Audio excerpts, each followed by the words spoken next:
قرآن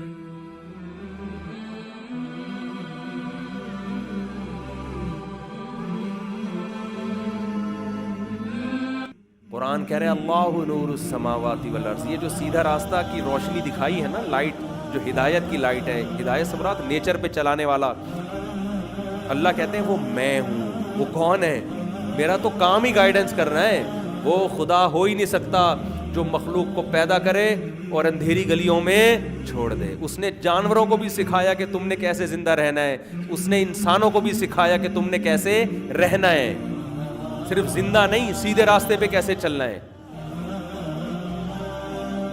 تو یہ وہ والا جو اللہ ہے نا، وہ صرف اللہ ہی ہے، کیونکہ وہ اپنا نام کیا بتاتا ہے؟ اللہ۔ ہم کہتے ہیں اس کے علاوہ کوئی اور خدا ہے نہیں، ہوتا تو آتا، بولتا، وہ چپ بیٹھا ہوا ہے، ایسے کو نہیں ہم مانتے۔ گونگے اور بہرے خداؤں کو کوئی بھی ایمان نہیں لے کر آتا، ایسے خدا پہ ایمان لایا جاتا ہے جس کا اپنے بندوں سے تعلق ہو۔ تو میں جو اصل بات کر رہا تھا، میں یہ کر رہا تھا، قرآن کا جو اصل ٹاپک ہے وہ ہے کہ کسی نے کائنات کو بنایا اور بنانے والا کون ہے؟ اللہ ہے۔ اس کا نام کیا ہے؟ اللہ۔ وہ صحیح اور غلط کو ڈیفائن کرتا ہے، اور وہ بتاتا ہے کہ اللہ کے ڈیفائن کیے بغیر، اللہ کی ہدایت کے بغیر دنیا میں کوئی صحیح راستہ نہیں پا سکتا۔ من یہدہ، ہم اکثر خود جب بھی ہم خطبہ پڑھتے ہیں، من یہدہ اللہ فلا مضل لہ، جس کو اللہ سیدھا راستہ دکھائے اسے کوئی گمراہ نہیں کر سکتا۔ اس خطبے کا مطلب بھی اب آپ کو سمجھ میں آیا ہوگا کہ بھائی یہ لبرل لوگ، دنیا پرست لوگ نہیں ہمیں بتا سکتے کہ سیدھا راستہ کون بتائے گا؟ اللہ۔ اور جس کو اللہ بتائے گا اور وہ اللہ کی باتوں پہ یقین کر لے، اسے دنیا کی کوئی طاقت کنفیوز نہیں کر سکتی کہ یہ صحیح ہے اور یہ غلط۔ اسی کو گمراہی سے تعبیر کیا ہے، وہ نہیں کنفیوز ہے، اس کو پتہ ہے 2 اور 2 4 کی طرح صحیح کیا ہے، غلط کیا ہے۔ وہ ہر محفل میں بحث کر سکتا ہے، اس پر ہر جگہ ڈیبیٹ کر سکتا ہے، وہ کانفیڈنس کے ساتھ چل سکتا ہے۔ باقی دنیا میں کسی کے پاس بھی کانفیڈنس نہیں ہے، سب ٹکرے مار رہے ہیں اور ظاہری نعروں سے متاثر ہیں۔ وَمَن يُضْلِلْ فَلَا هَادِيَ لَهُ، اور جس کو اللہ گمراہ کر دے، کیا مطلب؟ جس کو سیدھا راستہ نہ دکھائے، فَلَا هَادِيَ لَهُ، اسے کوئی سیدھا راستہ نہیں دکھا سکتا۔ اس کو اللہ ہی کے پاس آنا پڑے گا کہ اللہ تو ہی دکھا مجھے، تو اللہ بتائے گا میں نے اپنی کتاب میں بتایا ہے، میں نے اپنی کتاب میں دکھایا یہ راستہ، یہاں سے سیکھو۔ تو اللہ کے علاوہ کوئی ہے ہی نہیں۔ تو میں یہ عرض کر رہا تھا کہ اگر آپ کسی گہری یعنی پش کریں گاڑی کو تو نیچے کیا ہے؟ سلوپ ہے، ڈھلان ہے۔ آپ الفاظ بڑے ٹائم پہ استعمال کریں، مجھے اس میں اردو میں لفظ نہیں آ رہا تھا، ڈھلان کا لفظ۔ تو نیچے ڈھلان ہے تو وہ ڈھلان پہ آپ آٹومیٹکلی چلتا چلا جائے۔ جو یہ مان لے گا نا کہ اس کائنات کو کسی نے بنایا ہے، تو وہ اللہ کے علاوہ کوئی ہے ہی نہیں۔ اگلا اسٹیپ آپ کا یہی ہوگا، اس کے علاوہ آپ کا اسٹیپ کتنا ہی کوئی دائیں بائیں لے جانا چاہے، لیکن آپ کی گاڑی اب اسی منزل کی طرف جائے گی۔ وہ اللہ کے علاوہ کوئی ہے ہی نہیں، اور اللہ اسلام کے علاوہ کسی اور مذہب کے ذریعے ہم سے بات کرتا ہی نہیں ہے۔ نہیں ہے بات۔ اللہ جو ہے نا، قرآن کے علاوہ کوئی اللہ کا کلام ہمارے پاس محفوظ ہے ہی نہیں، کیونکہ تورات اور انجیل وہ ان کے ماہرین معترف ہے کہ تحریف شدہ ہے۔ کچھ باتیں ہیں اس میں اللہ کی، کچھ کا پتہ ہی نہیں چلتا، وہ تو مضمون سے بھی پتہ چل جاتا ہے نا کہ یہ اللہ کی باتیں ہو نہیں سکتی۔ اور جو تورات اور انجیل کے علاوہ آسمانی جو کتابیں ہیں، ان کی نسبت اللہ کی طرف ہے ہی نہیں۔ وہ کتابوں کے مصنفین ہیں، جن کو لوگ خود کہتے ہیں یہ فلاں نے لکھی، یہ فلاں نے لکھی، ان کی نسبت خدا کی طرف بولو نا۔ وہ مذہبی کتابیں تو ہیں، لیکن ان کے مذہب کے ماننے والے اس کا دعویٰ نہیں کرتے کہ یہ کس کی تعلیمات ہیں؟ خدائی۔ تو اگر ہم ان کو کہہ دیں کہ خدا کا کلام ہے، تو مدعی سست اور گواہ چست نہیں کر رہی، اور اس کا مضمون بھی ایسا ہے کہ جس سے پتہ چلتا ہے کہ خدائی کلام نہیں ہو سکتا۔ آپ پڑھ کے دیکھ لیں، آپ کو پتہ چل جائے گا یار یہ خدا کی باتیں، قرآن کی باتیں کتنی واضح ہیں۔ تو میں جلدی سے بات کو سمیٹ کے ختم کرتا ہوں۔ قرآن کا جو اصل ٹاپک ہے وہ کیا ہے؟ اس کائنات کو کوئی بنانے والا ہے، اور اس کائنات کو بنانے والا ایک ہے، اس کا کوئی شریک نہیں ہے۔ شرک کو بھی ڈیفائن کیا کہ شرک کی ڈیفینیشن کیا ہے، اپنی طرف سے نہیں۔ آج بہت سے لوگ شرک کر رہے ہیں صبح شام، لیکن وہ کہتے ہیں ہم مشرک نہیں ہیں۔ اس میں بھی جیسے میں نے بتایا، بہت سے لوگ برائی کر رہے ہیں لیکن اپنے آپ کو برا نہیں مانتے، کیونکہ برائی کی ڈیفینیشن ہی چینج کر دی انہوں نے۔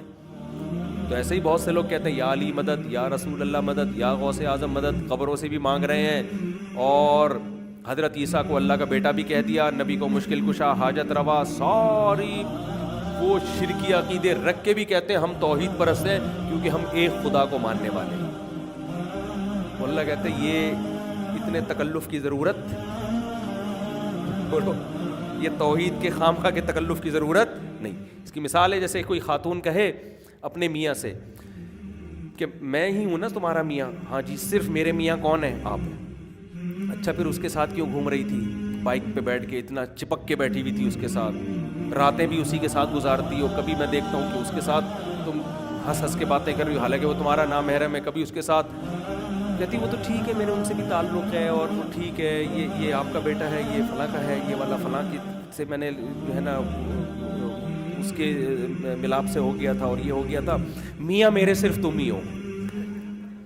وہ کیا کہے گا بیگم اس تکلف کی ضرورت، اتنا نیک بننے کی ضرورت آپ کو، یہی کہے گا نا کہ جب میں میاں ہوں تو اس کا مطلب کہ بھائی جو ریلیشن میاں سے ہوتا ہے مجھے سے ہوگا، کسی اور سے نہیں ہوگا۔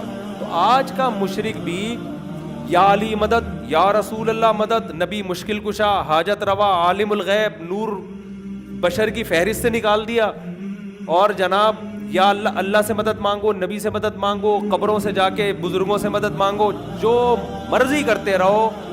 ایسا تگڑی توحید ہے کہ بی بی تمیزہ کا وضو بھی اتنا تگڑا نہیں تھا، یہ ٹوٹتا ہی نہیں ہے۔ بی بی تمیزہ کو نا مولوی صاحب نے کہا نماز پڑھا کرو، اس نے کہا کیسے، مجھے وضو نہیں آتا، اگر وضو آتا ہوتا تو میں پڑھتی۔ انہوں نے وضو کرا دیا اس کو، پورا اپنے سامنے لوٹے سے وضو کرایا، کہا اب تو پڑھو، اس نے نماز پڑھ لی۔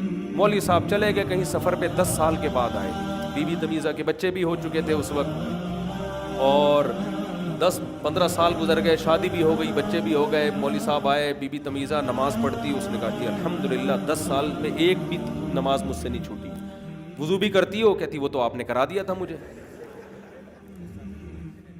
تو ہمارے استاذ یہ واقعہ بیان کر کے کہتے تھے کہ بی بی تمیزہ کا وضو 10 سال میں بچے پیدا ہونے سے بھی نہیں ٹوٹ، ادھر لوگوں کا وضو ذرا سی ہوا خارج ہو ٹوٹ جاتا ہے، اتنی سی ہوا، بعض وہمیوں کا تو کنفیوژن سے ٹوٹ جاتا ہے کہ پتہ نہیں شاید ٹوٹ گیا، وہ احتیاطاً کر رہے ہوتے ہیں دوبارہ۔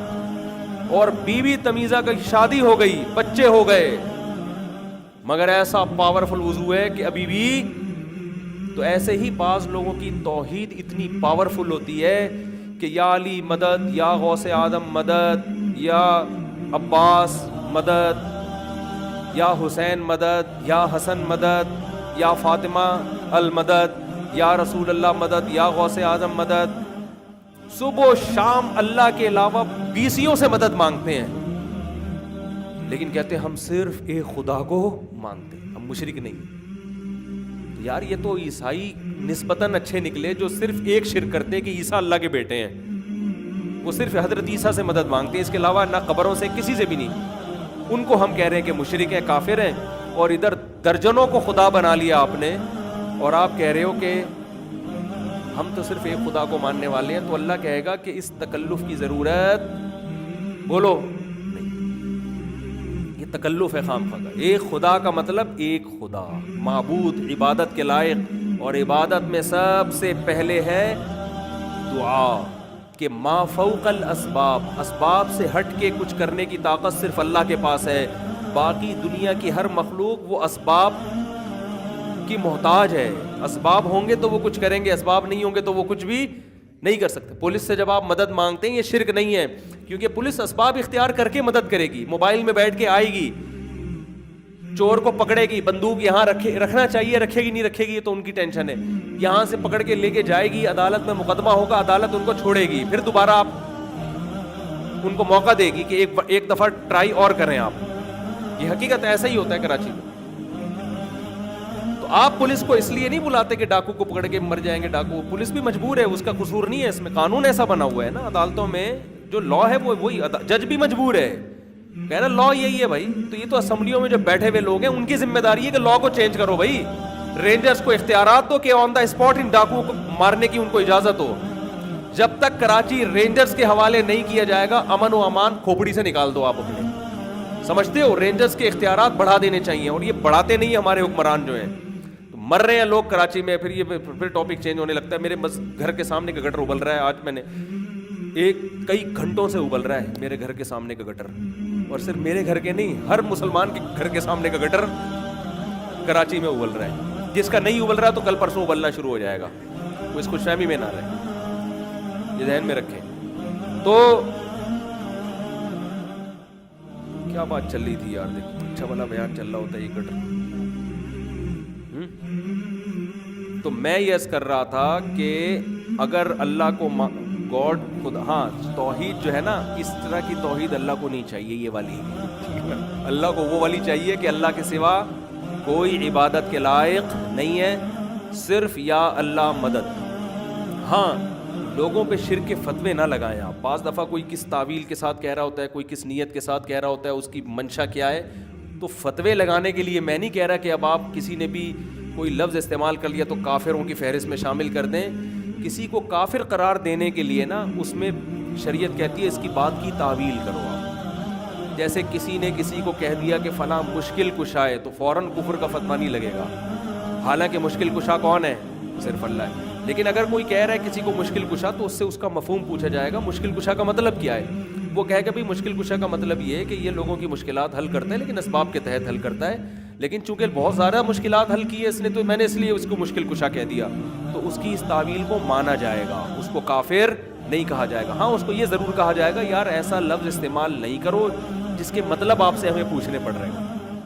آئی بات سمجھ؟ پھر مطلب کا مطلب, پھر مطلب کا مطلب. تو بعض لوگوں نے تو یوٹیوب پہ نا ایسی چیزیں نکال کے لوگوں کو کافر کہنا شروع کر دیا. تو کافر کہنے میں بہت احتیاط ہے بھائی, اس کا تو حد الامکان صحیح مطلب تلاش کیا جائے گا. کوئی کہتا ہے نبی عالم الغیب تھے, تو فوراً کافر نہیں کہا جائے گا, پوچھا جائے گا اس کا مطلب کیا ہے بھائی.